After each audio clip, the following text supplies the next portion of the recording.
All right, welcome back. You're watching NewsX. My name is Vineet Malhotra. The Ketan Agarwal murder case has shocked the country with its chilling allegations of love, betrayal, and a meticulously planned crime. 26-year-old Pune-based realtor Ketan Agarwal lost his life after falling from a cliff at Lohagarh Fort on the 18th of June. What was initially believed to be a tragic accident later turned into a murder investigation after police claimed the fall was a part of a pre-planned conspiracy.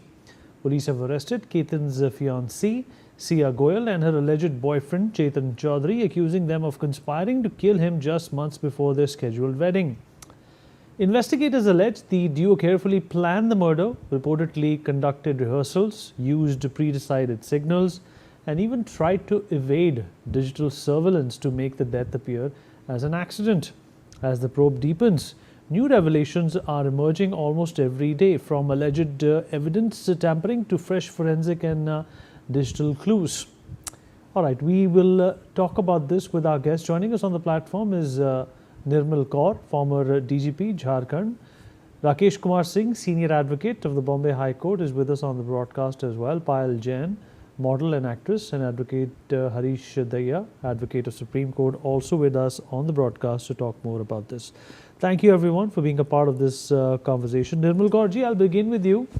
Ma'am, how do you look at this case? In fact, the police has done a great job by figuring out that this was a conspiracy to murder. What initially was suspected to be an accident turned out to be a pre-planned, calibrated murder. But this case has garnered immense amount of limelight within the country and to some extent outside as well. What has been your impression, ma'am, of this crime? Definitely, this is a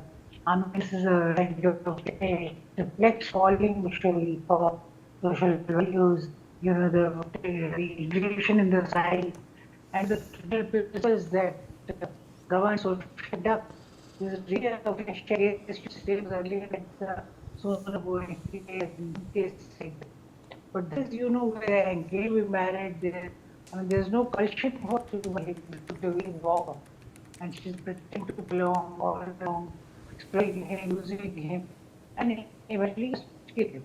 So this shows that the values are dictated in the side of the bonds, the family, especially for girls, immediately to how to lead to very bias, you liable of social responsibility, of rescue, all that is free.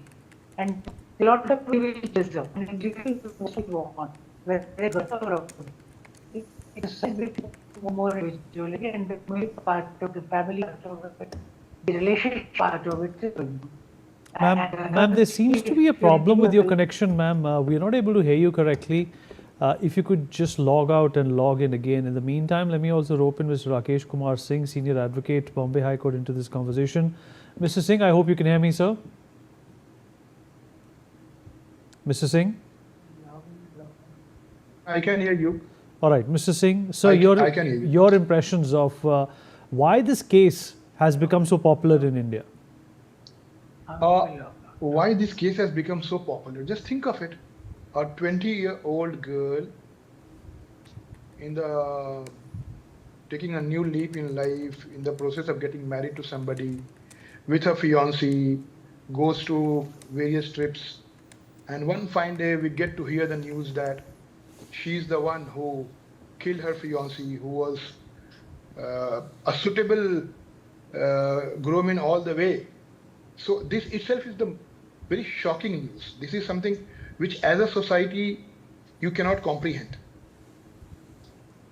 So this is bound to be a shocking thing. But there are a couple of things which we as a society, we need to understand. This is not a typical law and order case.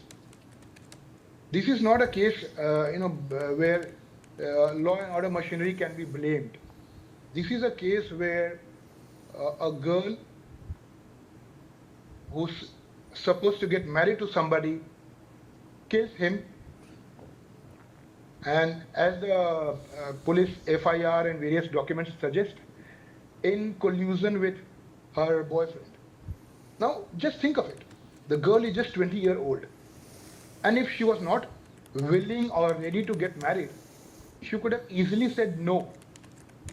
So as a society, I think the first thing is that is very important is that we need to know when to say no, and also as a society, we need to know when to accept no. So a lot of stories are floating around where it is being said that the parents were aware about her relation with Mr. Chaudhary, and still they forced her to get engaged to Mr. Agarwal. So that is the vital. It's not a typical law and order problem. That's a vital issue. It's a social issue where, as a society, we have to learn to say no, and as a society, we have to learn to accept no. That is what I believe is the core of the problem.